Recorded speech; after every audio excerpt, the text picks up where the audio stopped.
tere, armas, tere tulemast oma väe äratamise kursusele. Et räägin natukene selle kursuse sisust ja kuidas seda siis kõige parem on läbi viia. Et kõigepealt, mis see oma vägi on või kuidas miks me teda äratama peame. Et oma vägi on meil kõigil sees, aga sageli on see ühendus katkenud. Ja see ühendus on katkenud siis tänu sellele, et meil on tekkinud erinevad uskumused ja erinevad viisid siis toime tulla nende uskumustega siis oma elus. Näiteks oma väge me anname kõige rohkem ära siis, kui me võtame ohvri rolli. Ja mis see ohvri roll on ju? Et see on ka selline üsna salakaval roll, et sageli ei saagi aru, et oi, ma olen jälle seal ohvri rollis. Et kui me paneme vastutuse oma elu eest, oma õnne eest, oma õnnetuse eest teistele inimestele, ehk siis me ootame neilt sageli valideerimist, kinnitusi, et me oleme armastust väärt, et me oleme tublid ja saame hakkama ja nii edasi. Ja me anname siis oma nii-öelda see väärtuse tunne, see sisemise väärtuse tunne, et me oleme väärt, me armastame ennast. See põhineb siis välisel, mitte meie seest tuleval sügaval äratundmisel. Ja see on teema, mis siis tegelikult väga paljude või enamike probleemide alguseks ongi, et ikkagi see ebapiisavuse tunne mingis erinevas aspektis.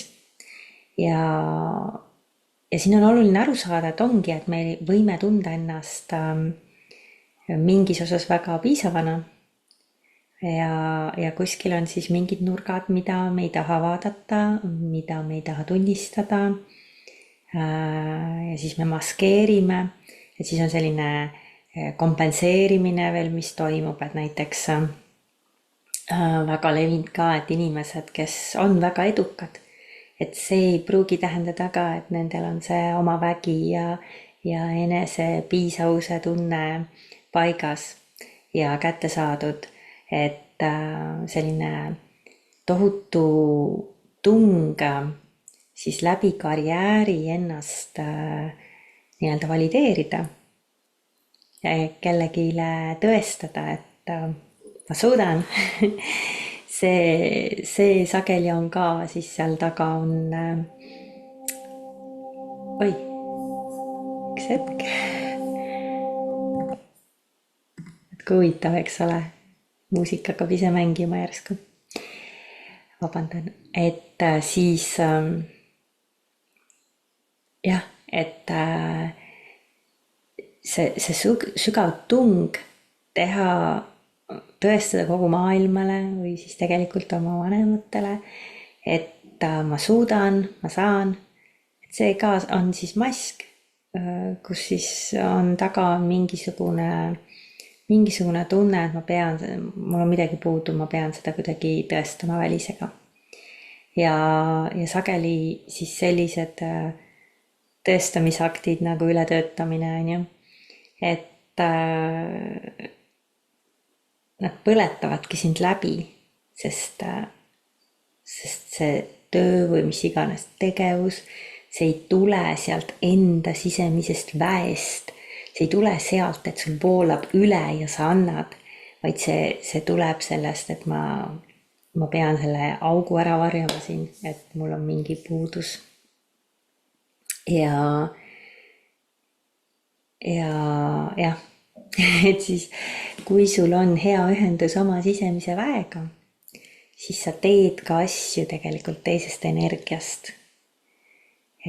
Oled suhtes teises energias. Suhted on teine, kus me hästi lihtne on siis nii-öelda ennast ära kaotada ja, ja kui siis endal ei ole nii-öelda see,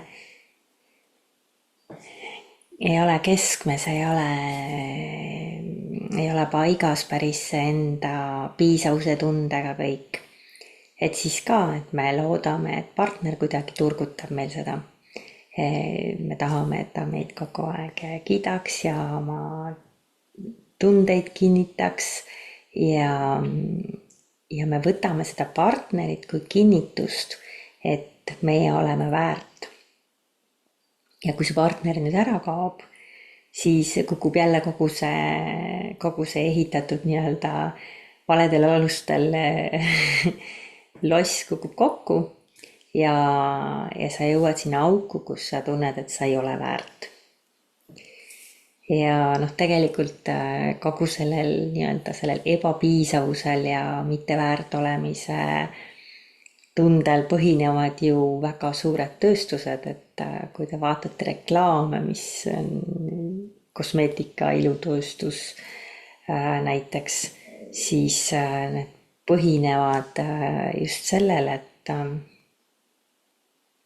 sa ei tunne, ühesõnaga ta omakorda veel need reklaamid kinnitavad, et sa ei olegi väärt, sa pead kuidagi ennast ehtima, et olla rohkem väärt. See siis nii-öelda nii palju siis natukene sellest taustast. Ja see on siis minikursus, kus on sellised harjutused, mida sa saad iseseisvalt teha, lisada need oma päevakavva ja teha neid siis, mina soovitan teha vähemalt 21 päeva. Aga see on siis sinu otsustada, kuidas sa vaatad omas tempos. Oluline, et seal on järjepidevus, sest kui sa soovid tulemust, sul peab olema järjepidevus. Kui sa siin ainult täna vaatad seda ja siis võib-olla vaatad kõik need korra ruttu läbi ja rohkem sellele nagu tähelepanu ei pööra, siis ma võin kinnitada, tulemust sa ei saa. Et mis toob tulemus, on järjepidevus. Ehk siis sa tõesti võtad selle ette, lepid endaga kokku, et nii, ma teen selle katse, et kui ma pühendan 1 kuu oma elust sellele teemale ja tõesti lähen sügavuti ja vaatan, milline näeb välja minu järgmine kuu, kas toimub mingi muutus. Et soovin sulle järjepidevust, samal ajal leebust iseenda suhtes, leebust ka teiste suhtes, et see ei ole mõeldud selleks, et kedagi süüdistada, ennast rohkem süüdistada, süüdi tunda, häbi tunda, et samamoodi kõik need väärtusetuse tunded ja need on meil kõigil, absoluutselt kõigil sees. Isegi kui sa tegeled nendega, siis mõnda aega võib tunduda, et nüüd on nagu palju parem juba korras. Ja ühel hetkel tuleb lihtsalt keegi vajutab su nuppu ja siis sa saad aru, et okei, mul on siin veel ikka midagi vaadata.